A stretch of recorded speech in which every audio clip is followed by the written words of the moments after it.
শকুনের চোখ ভাগাড়ের দিকে।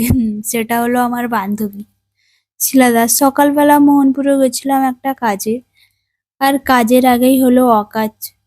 দই বড়া উড়িষ্যা ছাড়া নাকি পাওয়া যায় না, সেটা যদি মোহনপুরে হঠাৎ দেখা যায় তাহলে আর শিলাদাসকে কে ধরে। টেনে নিয়ে চলে এলো এই দোকানে খাওয়ার জন্য। উফ, সে কি আনন্দ তার। এখানে খাওয়া শেষ করে আমাদের কাজ শেষ করে গেল আরেক বৌদির দোকানে। ছেলেরা বৌদি পাগল হয়ে শুনেছি, কিন্তু শিলাদাসও বৌদির দোকান ছাড়া খাবেই না, তাই ওখানটাই খেলো। গরম গরম আলুর পরোটা, আলু আর ছোলার তরকারি, সঙ্গে দিয়েছিল আচার। ব্যাস, সকালের টিফিনটা তো বেশ জমেই গেল।